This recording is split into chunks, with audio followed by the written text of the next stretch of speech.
नमस्कार। राज्य शिक्षा शोध एवं प्रशिक्षण परिषद पटना बिहार में आपका स्वागत है। बच्चों, आज हम लोग गणित विषय में लंबाई के बारे में जानेंगे। लंबाई के बारे में जानने का मतलब बच्चा समझ रहे हैं? लंबाई को किस तरीके से नापते हैं इसके बारे में समझेंगे, ठीक है। और इससे पहले कि लंबाई को कैसे नापते हैं, हम लोगों को थोड़ा सा तो ये पता रहना चाहिए कि लंबाई क्या होती है, ठीक है। तभी तो हम लोग जानेंगे कि लंबाई को कैसे नापते हैं, ठीक है। तो बच्चों, आप बताइए, आपके हिसाब से लंबाई क्या होती है? लंबाई मतलब क्या समझते हैं? दो चीज होती है बच्चों, लंबाई और चौड़ाई होती है ना बच्चों। तो आज हम बात कर रहे हैं लंबाई नापने के लिए, ठीक है। तो अच्छा, लंबाई नापने के लिए जो तरीका है उसको चौड़ाई नापने के लिए भी तरीका किया जा सकता है, ठीक है बच्चों। अच्छा, एक बात बताइए, आप लोग लंबाई नापने का काम करते हो अपने दैनिक जीवन में? करते हो क्या? बिल्कुल करते होगे। याद आया? सबसे पहला काम आप लोग क्या करते हो बताओ? जब आप लोग स्कूल जाते हो तो पहला आप लोग सोच के रखते हो कि किस तरीके से हम लोग स्कूल पहुंचेंगे, तो कितना समय लगेगा। तो सबसे पहले तो दिमाग में ये रहता है कि मुझे कितनी दूरी तय करनी है स्कूल जाने के लिए। कोई पैदल जाता होगा तो कोई रिक्शे से जाता होगा, या किसी के पेरेंट्स जाके छोड़ते होंगे अपने बाइक या किसी भी वाहन से, है ना बच्चों। तो लंबाई इस तरीके से आप लोगों को जानना जरूरी होता है, तो फिर आप लोगों को आसान हो जाएगा समझने में कि कितनी दूरी है और हमको कितने देर में पहुंचना है। दूसरा, आप लोग लंबाई का क्या रोल होता है, कहाँ पे आपको इसका प्रयोग होता है बताइए? जब आप, बिल्कुल सही कह रहे हैं, जब आप स्कूल पहुंच जाते हैं और फिर आप लोगों को प्रेयर या चेतना सत्र में खड़ा होना होता है, तो आपके टीचर्स क्या बोलते हैं? यही बोलते हैं ना कि छोटे से बड़े लंबाई में आप लोग खड़े हो जाइए, उस तरीके से क्यों लगाइए, है बोलते हैं ना बच्चे। हाँ, तो क्या करते हैं सबसे पहले कि जो छोटा बच्चा होता है आपकी क्लास में वो सबसे आगे खड़ा होता है। फिर छोटा मतलब क्या, मैं उम्र की बात नहीं कर रही हूँ, छोटा बच्चा होता है वही जो लंबाई, जो सबसे आगे, सबसे छोटा लंबाई में होता है, वो सबसे आगे खड़ा होता है। और जैसे जैसे लंबाई बढ़ती जाती है उनको बोलते हैं पीछे खड़े होते जाना। क्यों ऐसा करते हैं? क्यों नहीं जो सबसे लंबा बच्चा है, सबसे लंबी बच्ची होती है, वो सबसे आगे खड़ी हो जाती है? हाँ बिल्कुल सही, बड़ा जो लंबा बच्चा होगा वो आगे खड़ा हो जाएगा, तो पीछे वाले बच्चे को दिखाई ही नहीं देगा, है ना। बिल्कुल सही। तो इसीलिए हम लोगों को लंबाई को नापना भी आना चाहिए। आना चाहिए कि नहीं चाहिए? अगर हम लंबाई के बारे में, अच्छा बच्चों एक बात बताओ, आप ही की कक्षा में, अभी मान लीजिए आप कक्षा 2 में हैं, थोड़ी देर के लिए समझ के रखिए, अब आप ही के क्लास में कक्षा 2 में ही कितने बच्चों की लंबाई अलग अलग है, किसी की छोटी है, किसी को थोड़ी लंबी थोड़ी लंबी। अच्छा बच्चे एक बात ध्यान देना, किसी की लंबाई छोटी हो या बड़ी हो, इससे कोई फर्क नहीं पड़ता, ठीक है। इसका कभी नहीं सोचना है कि मैं तो लंबा हूं या मैं तो छोटी हूं, ऐसा कुछ नहीं सोचना है। क्योंकि लंबाई और कौन कौन हाइट में लंबा है, कौन कम लंबा है, ये कोई मैटर नहीं करता है, ठीक है। इस मैटर ये करता है कि आप कैसे इंसान हो, ये मैटर करता है, ठीक है। तो इस पे कभी भी आप लोगों को नहीं ध्यान देना है। हाँ, लेकिन ज़रूरत पड़ती है लंबाई नापने की। क्यों? भाई जब आपको अरेंज करना होता है कि किस तरीके से लाइन में खड़े रहना है, इसलिए लोगों को नापना ज़रूरी हो जाता है ना बच्चों। अच्छा, अभी क्या होता है कि आपके पेरेंट्स जब आप लोग के लिए कपड़े खरीदने जाते हैं तो सबसे पहले क्या पूछते हैं, दुकानदार क्या पूछते हैं? कितने साल का बच्चा है, पूछता है ना। हाँ बिल्कुल, कितने साल के बच्चे के लिए लेना होता है। अच्छा, अब एक बात बताओ, मान लो अगर आप क्लास 3 में हो, थोड़ी देर के लिए इसको उदाहरण मान लेते हैं, तो अगर क्लास 3 में हो और आपके पेरेंट्स बोले कि हाँ मेरा बच्चा तो 8 साल का है या 9 साल का है, तो 9 साल के बच्चे के लिए हमें खरीदना है। तो अब बताइए, क्या 9 साल के बच्चे के लिए फिर होता क्या है, वो कपड़ा दे देता है, फ्रॉक दे दिया, स्कर्ट दे दिया या पैंट शर्ट दे दिया, और आपके मम्मी पापा घर पे लेकर आ जाते हैं। फिर क्या होता है, कभी कभी होता है आप पहनते हो तो कपड़ा छोटा हो जाता है या कपड़ा बड़ा हो जाता है। तो अब क्यों होता है? जब तो वो दुकानदार वाले ने पूछा कि 9 साल का बच्चा है, उसके बाद भी वो दे दिया कपड़ा, बट वो कपड़ा छोटा या बड़ा हो जाता है। तो ये क्यों हो जाता है?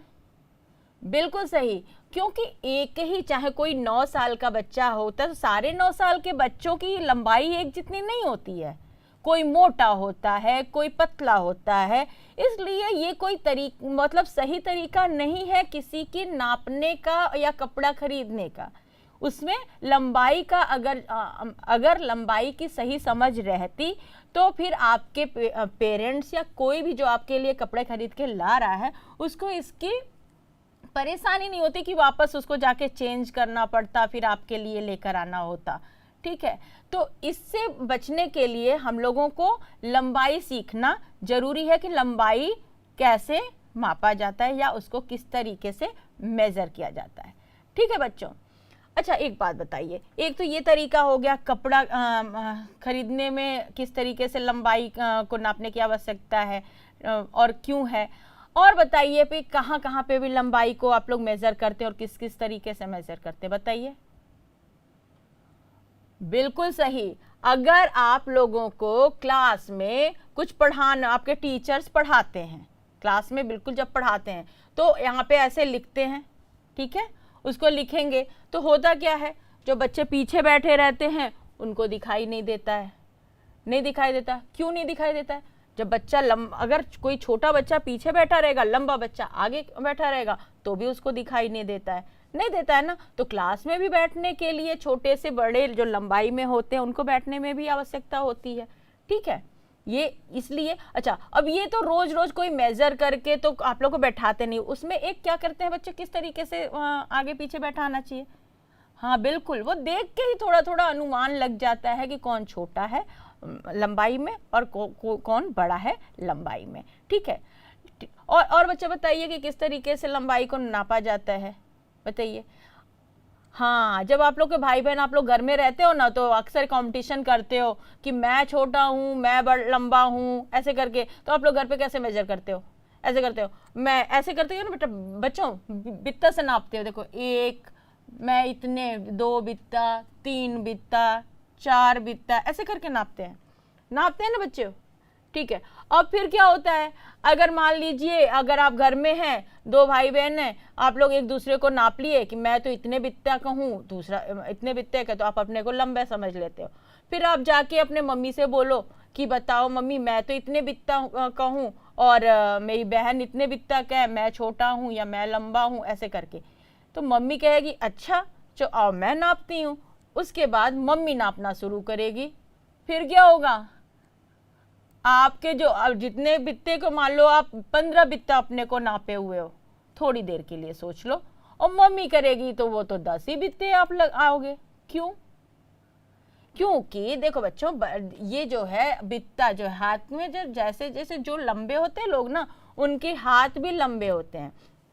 तो ये जो बित्ता नापते हैं ना, तो ये अलग अलग मेजरमेंट होता है। जैसे छोटा बेबी आपके घर में कोई होता है, उनके हाथ देखो कितने छोटे, अगर वो बित्ता मेजर करेंगे ऐसे तो कैसे होगा? अगर यही लंबाई है, अगर मान लीजिए देखिए बच्चों, एक उदाहरण बताते हैं।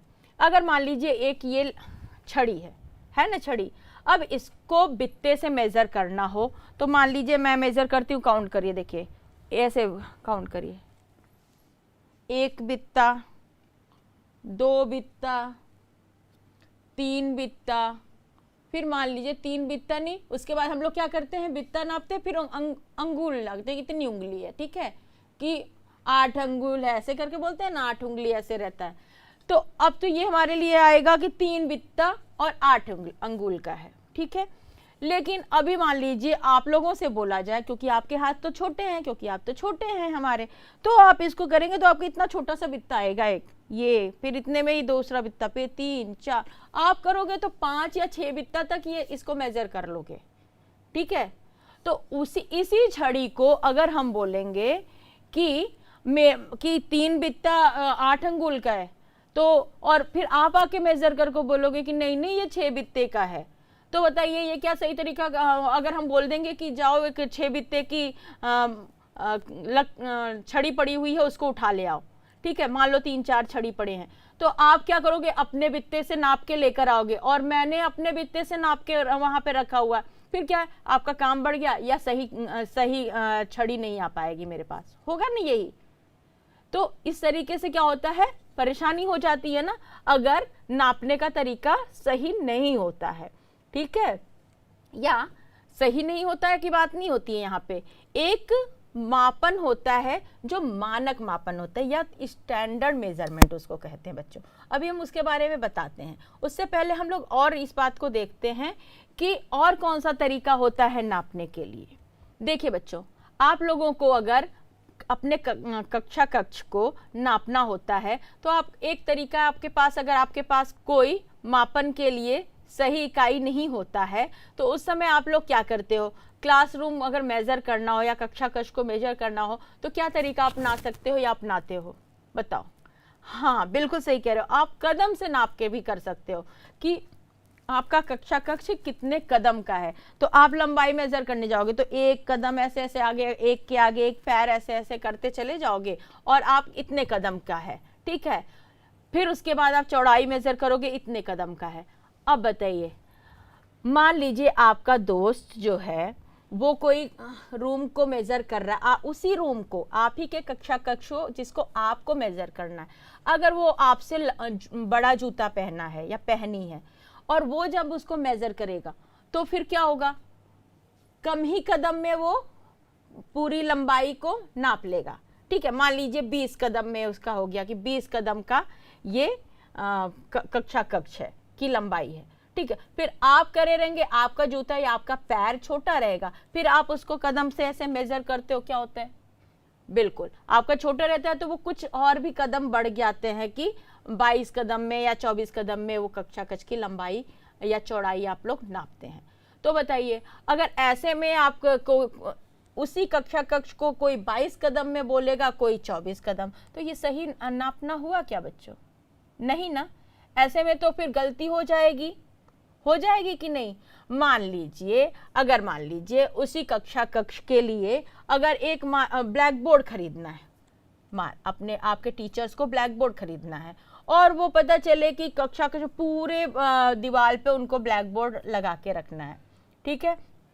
तो फिर क्या होगा, वो आपने कम नापे रहेंगे और अगर बड़ा ब्लैक बोर्ड आ गया तो भी वो फिट नहीं आएगा। उसी तरीके से आप ज़्यादा नापे रहोगे और छोटा ब्लैक बोर्ड आ गया तो फिर उनको एडजस्ट करना होगा क्योंकि वो तो चाहते थे पूरे दीवार भर का आपका ब्लैक बोर्ड हो ताकि पीछे के बच्चों को भी दिखाई दे, ठीक है। तो ऐसे में बहुत से आप लोगों के जीवन में बहुत सी ऐसी बातें आती हैं जहाँ पे आपको सही मेजरमेंट करना या सही तरीके से नापना जरूरी पड़ जाता है, ठीक है। एक और तरीका, बड़ा कॉमन सा तरीका आप लोग अपनाते हो, कुछ नहीं, अगर मेजर करना होता है और आपके हाथ में अगर कोई स्टैंडर्ड मापन नहीं होता है या मानक इकाई नहीं होता है तो आप क्या करते हो, ऐसे करके नाप लेते हो, ऐसे ना, एक हाथ, दो हाथ, ऐसे करके ऐसे नापते हो ना, जैसे एक हाथ इसके ऊपर रखते हो, दो हाथ ऐसे करके नापते हो ना। तो अब इसमें भी वही बात हो गई, जो लंबा रहेगा उसके तो 3 ही हाथ में जितनी बातें आ जाएंगी और जो छोटा रहेगा वो उसके ज़्यादा हाथ में उतनी ही लंबाई मेजर कर पाएंगे, ठीक है ना बच्चों। जैसे छड़ी को हमने बित्ते में नापा था तो मान लीजिए 3 बित्ते 8 अंगुल आए थे और छड़ी मेरे 2 ही हाथ में हो जाए और वही आप नापोगे क्योंकि आप मेरे से छोटे हो, आपका हाथ छोटा है, तो आप नापोगे तो वो 3 हाथ या 3.5 हाथ आएंगे, ठीक है। तो वो भी सही मापन नहीं होगा। तो बच्चों, हम लोग इससे क्या निष्कर्ष पे आते हैं, हाँ बिल्कुल सही, हम लोग इस निष्कर्ष पे आते हैं कि जब हम कोई चीज़, किसी चीज़ की लंबाई या किसी वस्तु की लंबाई को नापते हैं तो उसके लिए हमें एक मानक इकाई या स्टैंडर्ड मेजरमेंट का होना आवश्यक है। अब हम लोग को बात करना है कि स्टैंडर्ड मेजरमेंट या मानक इकाई क्या होता है, ठीक है, उसके बारे में हम बात करेंगे। हाँ, तो बच्चों, जैसे कि अभी हमारी समस्या आ रही थी ना कि जब हम बित्ता से नापते हैं या कदम से नापते हैं या हाथ से नापते हैं या मान लीजिए कभी बोल दिए कि वो किताब की लंबाई से नाप लेते हैं ना, जब हमारे पास कोई चीज़ नहीं मौजूद रहती, सामने किताब ही रहता है तो बोलेंगे ना कि 2 किताब की लंबाई भर के, तो किताब की भी हाइट कोई किताब लंबी होती है, कोई छोटी होती है। जैसे उदाहरण के लिए देखिए बच्चों कि अब ये 2 किताब है, अगर आपको टेबल का मेजरमेंट करना है कि हमारी टेबल कितनी लंबी है, ठीक है, तो अब मान लीजिए आपको क्लास में टेबल का अरेंजमेंट करने का, आप मॉनिटर हो, आपको क्लास में टेबल अरेंजमेंट करना हो या टेबल रखना हो कि कितने टेबल्स उस पर रखना है, तो आप पहले क्लासरूम मेजर करोगे ना। हाँ, पहले तो क्लासरूम या कक्षा कक्ष की कितनी लंबाई है वो जानेंगे, फिर आपके पास कितने टेबल है उसको नापेंगे, उसके बाद उस क्लास में टेबल रखेंगे, है ना। तो वो अब टेबल अब पता चले कि आप बोल दिया कोई कि आप किताब से मेज़र कर लो, क्योंकि आपके बैग में किताबें हैं, उससे मेज़र कर लो। तो आप क्या करोगे, बोलेगा कि 4 किताब भर की एक टेबल होगा, तो 4 किताब देखो। अब ये किताब देखिएगा, एक किताब यहाँ से जाएगा, मान लो स्टार्ट है, फिर उसके बाद यहाँ से स्टार्ट है, ये जो है, मान लीजिए बच्चों कि अगर आपकी टेबल की लंबाई यहाँ से लेके यहाँ तक की है, ठीक है बच्चों, और अब इसको आप किताब से मेज़र करने लगोगे तो क्या होगा, कितनी किताब होगी, देखिए एक किताब हुई, यहाँ से मेज़र किया, फिर 2 किताब हुई, फिर आप करोगे कि हाँ 2.5 किताब भर की लंबाई की एक टेबल रहेगी। तो फिर पता चले कि सब कोई दूसरा जो है दूसरी किताब लेकर आ गया, उससे मेज़र करने लगा, जैसे कि वो अगर इस किताब से मेज़र करने लगा, तो बच्चों देखिएगा 1 किताब, 2 किताब, अब ये देखिए करीब करीब पूरी 3 किताब हो गई ना बच्चों। तो अब ये देखिए क्यों ऐसा हुआ, क्यों छोटी किताब से जब आप मेज़र किए हैं तो 3 किताब से जब पूरा मेजर करेंगे या नापेंगे तो 3 किताब की दूरी तक, लंबाई तक आपको नापना होगा। लेकिन अगर आप लंबी किताब से करेंगे तो आपके 2.5 बार में ही आया, 2 और हाफ, ठीक है, तो 2 और आधा के बार ही आ गया। तो ऐसे में बहुत समस्या आ जाती है, सही मेजरमेंट नहीं हो पाता है या सही माप नहीं हो जाता है, तो कभी कभी परेशानी बढ़ जाती है, ठीक है। तो ऐसे में क्यों ऐसा है, देखो बच्चा यहाँ पे किताब देखिए, ऐसे मेजर देख करिए एक दूसरे, एक छोटी है और एक बड़ी किताब है, ठीक है, एक लंबी है और एक उससे छोटी किताब है। तो ये सब एक मानक तरीके की इकाई नहीं होता है या कोई स्टैंडर्ड मेजरमेंट नहीं होता है कोई चीज को, किसी वस्तु को नापने के लिए। तो बच्चों अब बताइए, तो क्या तरीका है, सही तरीका है नापने का, अब ये भी बताइए, कुछ दिमाग में आ रहा है कि क्या ऐसे कौन सी ऐसी चीज है जिससे जो है हम अगर कोई चीज लंबाई नापते हैं या चौड़ाई नापते हैं तो उसको किस तरीके से नापें कि सही तरीके से नाप आए और कोई तरीके की परेशानी नहीं हो। अच्छा बच्चों, पहले हम एक बात बताते हैं, सही तरीके से नापने के कोई वस्तु किस चीज से नापा जाए, इसके लिए जो किसको मानक इकाई बोला जाता है ये बात भी हम समझते हैं, ठीक है। इसके लिए हमारा सबसे पहली कंडीशन है बच्चों कि हम ऐसे मापक का यूज़ करें या ऐसे मेज़रमेंट के लिए किसी वस्तु का प्रयोग करें जिसको प्रयोग हम करें या आप करें। उस वस्तु को अगर कोई भी प्रयोग करेगा तो उसकी लंबाई या चौड़ाई जो कोई भी नापेगा तो वो सेम आएगा, मतलब बराबर आएगा। इससे कोई फर्क नहीं पड़ेगा कि उसे हम अपने से नाप रहे हैं कि आपके द्वारा नपवा रहे हैं। ऐसे कैसे होगा, याद आया? यस, सबके पास स्केल होगा। स्केल बच्चों होता है ना, रूलर, ऐसे स्केल कैसे होता है बच्चों, दिखाते हैं। देखिए बच्चों, ऐसी स्केल आपके पास होगी, ये थोड़ी लंबी है, कि छोटी सी भी इतनी बड़ी स्केल भी आती है ना बच्चों, और भी बड़ा बड़ा मेजरिंग टेप भी आता है बच्चों, आता है ना। उससे क्या करते हैं आप लोग, खेतों की लंबाई भी करते हैं, घर वगैरह मेजर करते हैं।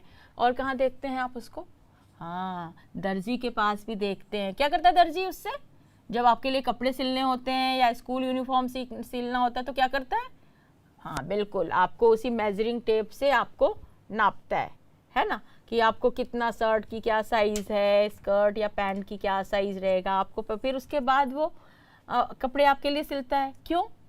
क्योंकि ताकि आपको परफेक्ट साइज आए, एकदम बराबर साइज का रहे, ताकि फिर से उसको आपको अल्टर नहीं करना पड़ जाए कपड़े को, ठीक है। और आपको जब आवश्यक हो उसी समय आप यूनिफॉर्म पहन के जा सके। पता चले टेलर सिल के दे दिया और फिर आपको कल स्कूल जाना है और सुबह में आप मेज़र कर रहे हो, सुबह आप देख रहे हो कि ये तो टाइट आ रहा है या बहुत ढीला आ रहा है, ठीक है। उसके लिए अगर सही तरीके से आपका टेलर जो है या दर्जी आपको सही तरीके से नापा होगा तो वो आपके लिए कपड़ा जो बना के देगा वो एकदम परफेक्ट साइज का रहेगा। ठीक है।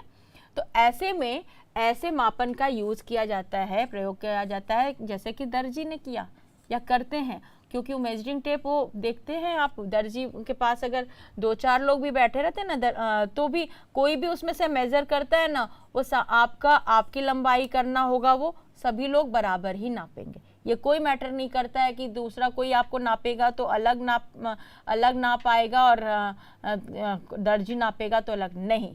क्यों? क्योंकि वो स्टैंडर्ड मापन से यानी मानक इकाई से आपको मेज़र कर रहा है। ठीक है। तो ऐसे में स्केल ऐसी चीज़ है जिसको आप नापेंगे, क्योंकि बच्चों इसमें सेंटीमीटर, फिर उसके बाद मीटर भी एक तरफ रहता है।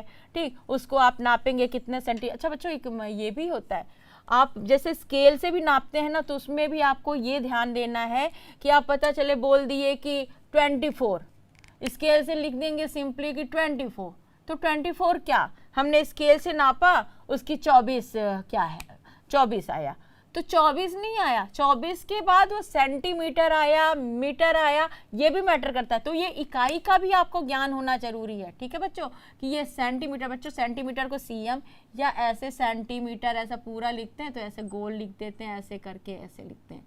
ठीक है, चलिए उसे हम लोग आगे पढ़ेंगे। अभी तो हम लोग अभी छोटे हैं ना, तो अभी इसको इतना ही जानते हैं कि मानक इकाई क्या होता है, और अगर आप किसी वस्तु को नापेंगे तो उसको किस तरीके से नापना सही रहता है।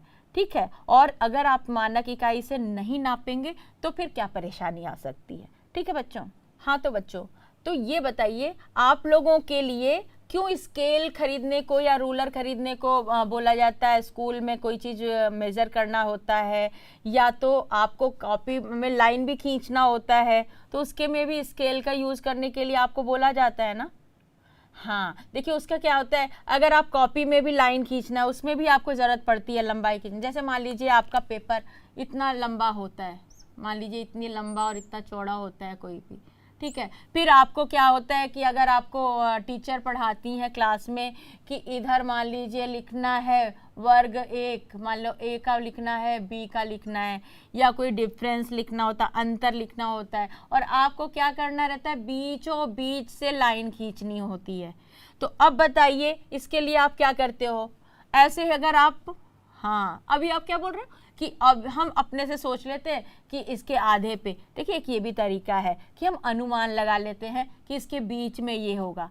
तो बच्चों अनुमान लगाने में क्या होता है कि कभी कभी आप थोड़ा सा यहाँ से लाइन खींच देते हो या थोड़ा यहाँ से लाइन खींच देते हो, तो वो थोड़ा उतने अच्छे से अच्छा दिखता नहीं है। ठीक है, फिर क्या होता है कि इस पे तो आपको कम जगह मिलता है और यहाँ पे ज़्यादा जगह मिलता है, तो आप ठीक से लिख नहीं पाते हो, ये भी परेशानी होती है। इसके लिए आपको स्केल की क्या ज़रूरत है, आप पहले से पेज को ऐसे नाप लो कि टोटल कितने सेंटीमीटर का है। ठीक, उसके बाद आप उसको आधा कर देते हो, तो फिर उसके बाद लाइन खींचोगे तो आपका एकदम सही आता है, फिर आपको लिखना भी आसान हो जाता है और देखने में भी अच्छा लगता है, होता है ना बच्चों। हाँ, तो इस तरीके से बहुत आपके लाइफ में, जीवन में बहुत ही ऐसे समय आते हैं, ऐसी जगह आती है जहाँ पे आपको लंबाई को नापने की आवश्यकता होती। हर पल आपको इसकी आवश्यकता दैनिक जीवन में महसूस होती ही है, इसलिए आपको बहुत आवश्यक है कि आप लंबाई का मापन सही तरीके से करिए और जानिए कि कौन सी वस्तु का प्रयोग करके हम लंबाई को सही तरीके से नाप सकते हैं। अच्छा, लेकिन बच्चों एक बात और है, हमेशा तो हमारे पास स्केल होता नहीं है या कोई मेजरिंग टेप होता नहीं होता है ना बच्चों। तो ऐसे में हमको कभी कभी ऐसी परिस्थिति आ जाती है कि हमको नापना होता है किसी वस्तु को या किसी को भी, तो फिर हमें इन अमानक इकाइयों या जो अनुमान से नापने वाली इकाइयों का प्रयोग करना पड़ता है। कैसे? जैसे हमने अभी बताया 1 बित्ता, 2 बित्ता, तो जैसे अभी हमने टेबल का ही उदाहरण लिया बच्चों, तो अगर मान लीजिए वो किस मामले में उस समय सही रहेगा बच्चों, देखिए अगर मान लीजिए मैं ही हूँ और मुझे वो टेबल मेज़र करना है कि हमें 4 टेबल लगाना है, तो मेरा तो बित्ता नहीं बदल रहा है ना, मेरा तो हाथ का बित्ता बराबर ही है और मेरे पास कोई स्केल अभी नहीं है।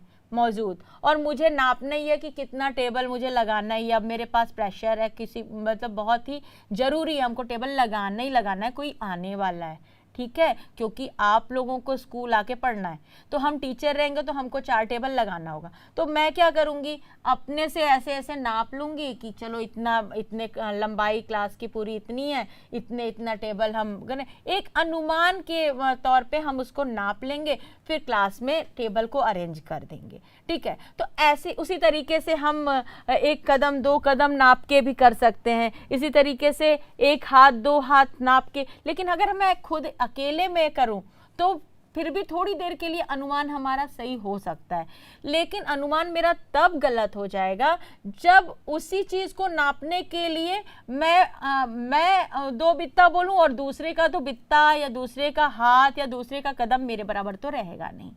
तो ऐसी जगह पे जब आपके हाथ में कोई इस तरीके का मानक इकाई नहीं होगा, को मेजर करने का कोई वस्तु नहीं हो, जैसे स्केल या टेप, ऐसे समय में आप इन अनुमान से इन अमानक इकाइयों का प्रयोग कर सकते हैं, ठीक है बच्चों। तो बच्चों आज हम लोगों ने क्या सीखा? बिल्कुल, हम लोगों ने सीखा कि मानक इकाइयाँ क्या होती हैं और अमानक इकाइयाँ क्या होती हैं, ठीक है बच्चों। और हम लोगों ने ये भी सीखा कि कोई भी वस्तु को मापने के लिए किन किन इकाइयों का प्रयोग कर सकते हैं, ठीक है बच्चों। तो अब आपको मैं कुछ होमवर्क दे रही हूँ, आप उसको करिएगा, ठीक है।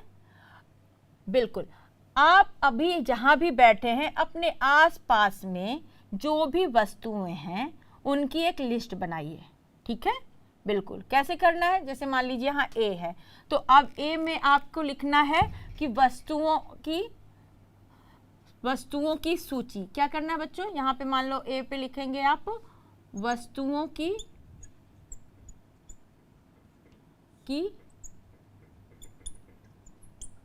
सूची, ठीक है बच्चों। और बी में आप लिखेंगे, यहाँ बी सेक्शन में आप लिखेंगे उनको वस्तुओं को मापने के लिए वस्तुओं को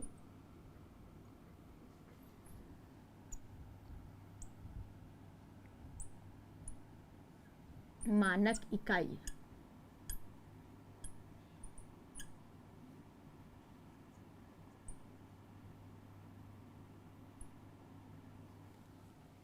ठीक है बच्चों। तो ये होमवर्क आप लोग जरूर करके रखिएगा। अगली कक्षा में फिर हम नई जानकारियों के साथ मिलेंगे। तब तक आप लोग हंसते रहिए, मुस्कुराते रहिए और गणित की समस्याओं को हल करते रहिए। नमस्कार।